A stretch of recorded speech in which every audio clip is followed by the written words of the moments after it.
أعوذ بالله من الشيطان الرجيم قل أتحاجوننا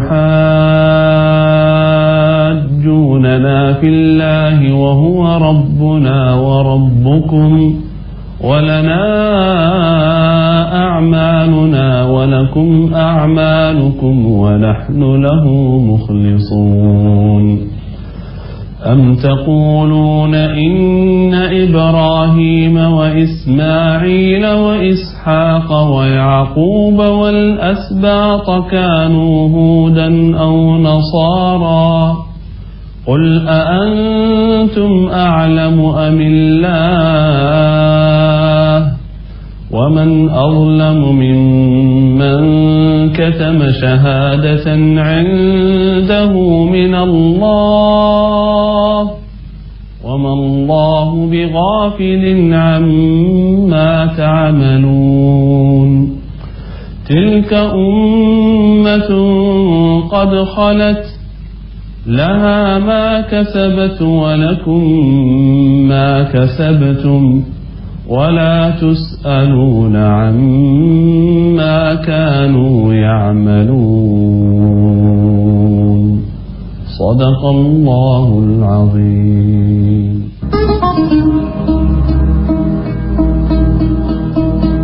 Assalamualaikum warahmatullahi wabarakatuh. Pemirsa, mudah-mudahan saudara-saudara semua sudah mengeksplor wisatahati.com, website kesayangan kita yang terkaitan dengan program acara kita di Wisata Hati TV. Alhamdulillah di wisatahati.com sudah difasilitasi pembelajaran one day one ayat, satu hari satu ayat, sekaligus belajar tentang tafsirnya, maknanya, dan kemudian ayat-ayat yang terkait dengan apa yang kita pelajari setiap harinya di Wisata Hati TV ini. Pemirsa yang sudah bergabung dengan program tahfiz di website wisatahati.com, jangan kemudian mundur, maju terus. Kalau saudara bisa menghafal Al-Quran satu hari satu ayat, maka insya Allah 1 tahun itu 3 juz. Nah, beruntunglah para santri-santri ayah yang saat ini sedang melihat tayangan Wisata Hati TV, baik di pesantren Darul Quran maupun di rumah-rumah tahfiz di seluruh tanah air. Salam buat saudara-saudara semua dan para donatur. Kalau saudara ananda semua di rumah-rumah tahfiz belajarnya satu hari satu halaman. Satu halaman tuh begini pemirsa. Ini satu halaman nih. Nah nih. Ini satu halaman begini. Itu bisa satu halaman saja selembar atau satu halaman bolak-balik. Nah kalau ananda semua belajarnya satu halaman muka, maka 2 tahun selesai. Tapi kalau belajarnya ngapal ya satu halaman bolak-balik, maka 1 tahun selesai. Nah inilah yang mau dikejar oleh Edat, 1 tahun 30 juz khatam selesai. Baik, kita langsung menuju ke papan kita, belajar tentang ayat ke-14 dan 16 surah An-Naba.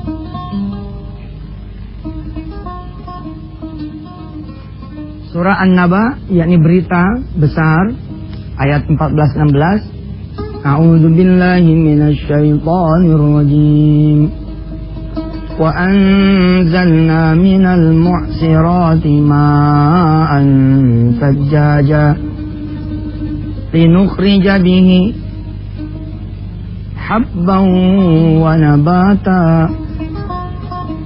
وجنات ألفافا لنخرج به حبا ونباتا وجنات ألفافا. Dan kami turunkan, begitu Allah bilang minal mu'sirati. Mu'sirati ini awan, tapi dipakai oleh Allah bahasanya mu'sirati. Ini seperti baju begitu. Baju dicuci kan, habis dicuci direndam sekali, dibilas lagi sekali, habis itu kan diperes tuh. Nah mu'sirati ini adalah laksana awan gitu, yang awan laksana baju yang diperes hingga keluar airnya. Itulah mu'sirati. Lalu kemudian ma'an tajjaja, turunlah air-air yang tercurah. Linukhrija bihi habba wa nabata, lalu keluar dari bumi habba wa nabata, biji-bijian dan tumbuh-tumbuhan, wa jannatin alfafa, dan kebun-kebun yang lebat, kebun-kebun yang banyak buahnya. Nah, menyambung pembicaraan kemarin ya, pekan kemarin tentang The Sun. Lalu dengan cantik Allah memperagakan, menunjukkan, mengajarkan kepada kita bahwa ketika kemudian bergabung ya matahari dengan air hujan, bergabung dengan awan dan segala macamnya, membuat bumi menjadi subur. Ada yang protes sama saya pemirsa, tulisannya kagak kebaca. Iya dah, kagak sekolah. Bumi, nulisnya gini kali ya. Bumi subur. Lamaan kali pemirsa. Apa-apa dah. Ya kan? Ya terima kasih udah ngasih apa namanya masukan di Twitter Yusuf_Mansur. Tuh tak nggak baca lagi. Tapi kan ada omongan aneh, nggak kebaca juga. Ya begini nulisnya. Hati-hati banget gitu. Yusuf_Mansur. Ntar diprotes lagi. Coba apa coba protesnya? Nggak ada tuh di Twitter huruf Latin. Tuh iya salah. Kita tulisnya gimana? Yusuf_Mansur. Canda pemirsa pagi-pagi. Ya maaf nih kalau tulisan saya nggak kebaca kayak apa ya, cacing ya. Tapi ini katanya tulisan begini itu tanda orang pintar. Tanda orang pintar. Makanya saya nggak mau nulis bagus-bagus supaya memang tetap dianggap pintar. Pemirsa, kita lanjutin lagi deh, membahas tentang bagaimana cara menghafalkan Al-Quran, menyambung pembicaraan kita pada pekan yang lalu. Alhamdulillah pemirsa, dulu ketika saya awal-awal menikah berumah tangga dengan Siti Maimunah, ya, nama istri saya Siti Maimunah.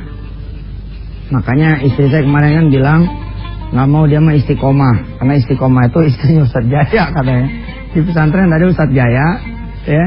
Nama istrinya itu istiqomah. Jadi kalau saya bilang mudah-mudahan kita istiqomah ya nggak mau, maunya Maimunah aja. Pemirsa, ya di awal-awal saya menikah, ini ayat ini termasuk yang menginspirasi kami.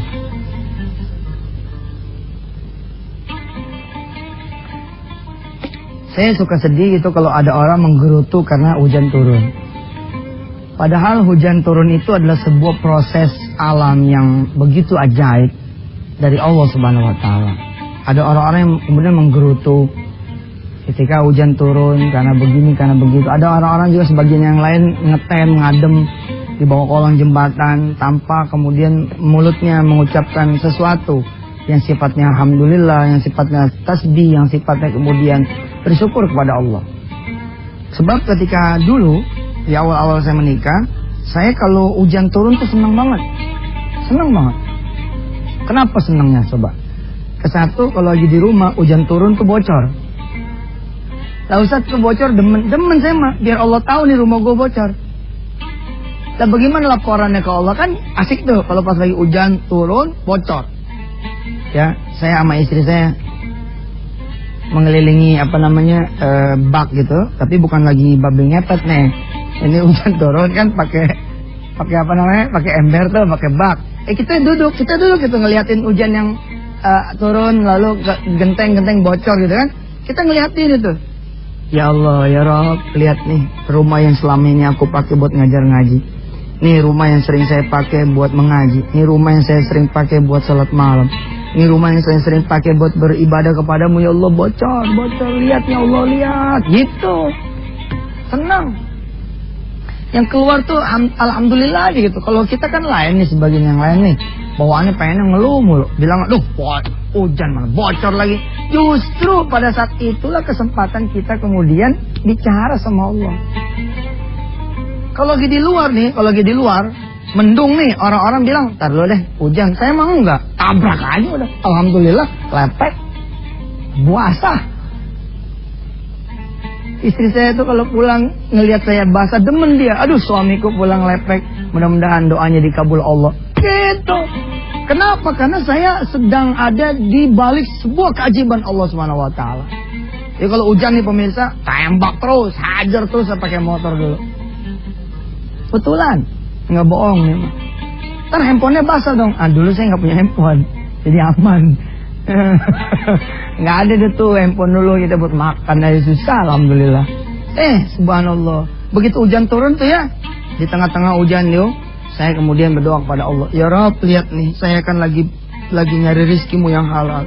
Ya Allah, lihat nih, saya lagi nyari nafkah buat istri saya. Lihat nih ya Allah, saya juga menyempatkan diri bertasbih kepadamu di tengah-tengah air hujan yang turun. Gitu.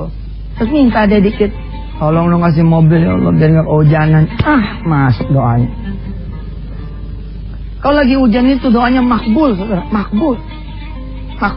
Nih saudara nih ya, lagi di kantor nih, hujan turun, udah keluar hujan-hujanan. Insya Allah itu gak boleh masuk lagi Mas Atpal. Basah ngapain lo? Ya gak begitu amat kali. Maksudnya beginilah, kalau lagi hujan tuh dinikmatin. Ya, keluar, liatin itu air hujannya. Bener loh. Saudara ini kan yang pada di kantor pada gak pernah ngeliat keajaiban Allah lagi. Beda sama dulu tuh kita kecil. Waktu kita kecil hujan, buas kita lari ya kan. Sekarang mah kita enggak. Ada yang nyamber nih mas ya. Sambar petir. Nasib itu mah. Insya Allah mati syahid. Baik saudara. Intinya apa sih? Saya di kuliah Twitter ya. Di Universitas At-Twitteriyah. Di @yusuf_mansur. Saya mengatakan kepada para follower saya bahwa sebisa mungkin ketika ada hujan bersyukur kepada Allah. Dan berdoalah. Karena di waktu hujan turun itu sungguh doa saudara dikabulkan Allah Subhanahu wa taala. Kalau hujan turun pemirsa, saya ajak anak-anak saya, terus saya gendong juga yang kecil. Lalu kita bilang sama Allah, ayo kakak doanya apa? Ayo abang Kun doanya apa? Ayo kakak Kumi doanya apa? Ayo abang Hafiz doanya apa? Aisyah saya gendong sambil ngeliat hujan, kemudian kami berdoa, ya Allah, mudah-mudahan kau jadikan anak-anak kami ini dan istri saya menjadi keluarga yang hafiz-hafizah, menjadi keluarga penghafal Al-Quran, mempunyai keturunan, anak keturunan sampai umur kiamah juga yang hafiz-hafizah, yang lagi hafal-hafal Quran semuanya. Subhanallah. Asik, seru. Ketika saya dulu naik motor kan saya janji itu mau cerita ya tentang ini yang hitam tuh. Tanggal 19 Desember tahun 2000 istri saya ngasih hadiah ulang tahun. Pemirsa udah tahu nih sekarang ulang tahun saya tanggal berapa? 19 Desember, siap-siap ya. Bikin kado ya. Tanggal 19 Desember tahun 2000 istri saya beliin sarung tangan. Begitu saya pulang tanggal 19 Desember tahun 2000 istri saya bilang sama saya, "Pak, ada kejutan buat Papa." Apa kejutannya? Kasih deh tuh kado. Begitu saya buka sarung tangan. Terus saya tanya sama istri saya, dari mana dek bisa beli sarung tangan? Karena saya tahu sarung tangan yang 3.000 perak itu dia boleh ngumpulin ya 100, 200, 500 ribu gitu. Terus ngumpul lah 3.000. Kata istri saya, dia boleh ngumpulin supaya tangan kakak nggak hitam. Kan naik motor gitu ya, harusnya pakai sarung. Kalau nggak pakai sarung kan tangannya hitam. Lalu istri saya berinisiatif memberikan saya sarung tangan supaya tidak hitam tangannya. Saya menangis pemirsa saat itu. Saya peluk istri saya, terus saya bilang sama dia, "Dek, bukannya kakak nggak cinta, tidak mau pakai pemberian kamu, tapi justru kakak lagi berdoa sama Allah. Ya Allah, kalau engkau telat ngabulin saya punya mobil, ini tangan saya hitam beneran. Tolong ya Allah, kabulin, saya pengen punya mobil, pengen punya kendaraan yang lebih bagus, yang lebih ada begitu, rodanya 4.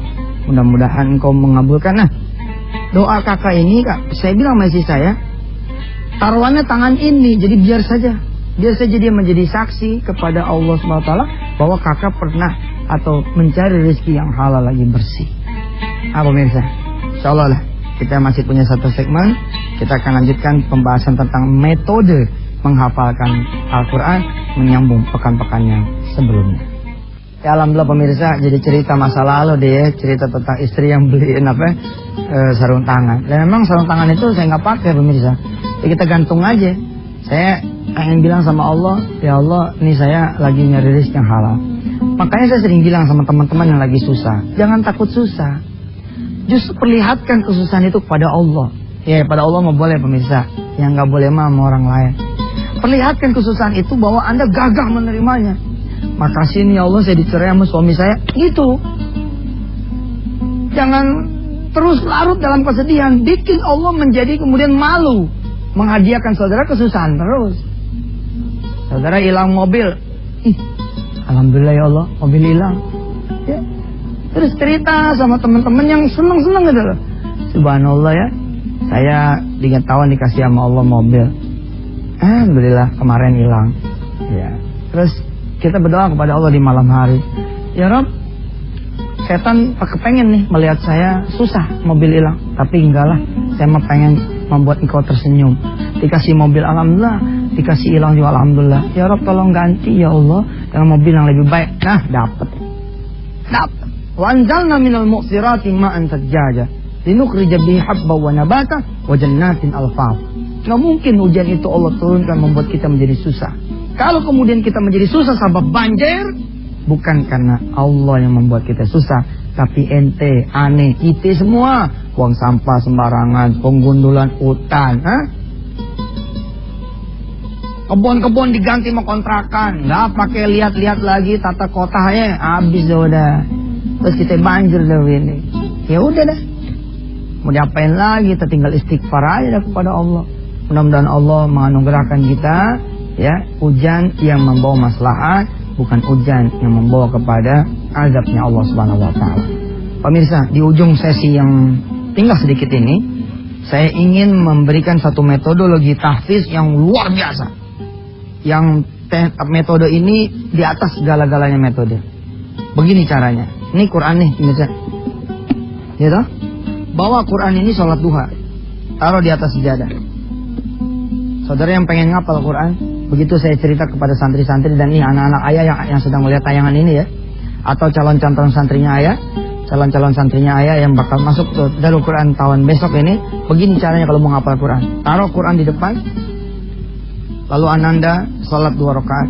Sholatnya apa? Tergantung, kalau pagi duha, kalau malam sholat tahajud, kalau di antara duha dan tahajud boleh itu namanya sholat hajat. Usolli sunnatul hajati rakaatain lillahi ta'ala, Allahu akbar. Salat 2 rakaat.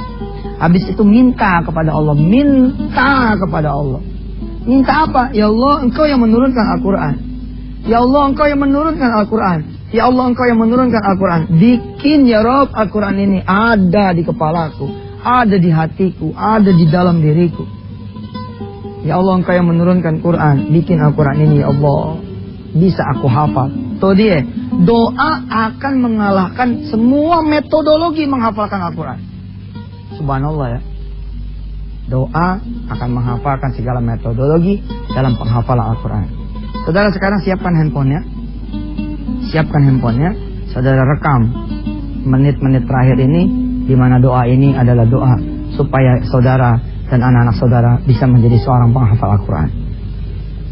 Bismillahirrahmanirrahim. Allahumma salli ala sayyidina Muhammad wa ala ali sayyidina Muhammad. Allahumma inna nas'aluka bikulli ismin huwa lak sammaita bihi nafsak aw anzaltahu fi kitabik aw a'taytahu ahadan min khalqik aw ista'tharta bihi fi 'ilmi al-ghaib 'indak an taj'ala al-Qur'ana rabi'a qulubina wa nura sudurina wa jalaa'a humumina wa dhahaba ahzanina wa humumina ya arhamar rahimin irhamna walhamdulillahi rabbil alamin. Saudara yang tidak sempat mencatat, insyaallah pada kesempatan yang berikut ya, pekan depan kalau saya dikasih ingat, insyaallah saya akan tuliskan itu ayat hadis di mana ini bisa dipakai sebagai doa untuk saudara-saudara punya diri dan punya anak keturunan bisa menghafalkan Al-Qur'an. Ila liqa, sampai ketemu lagi. Assalamualaikum warahmatullahi wabarakatuh.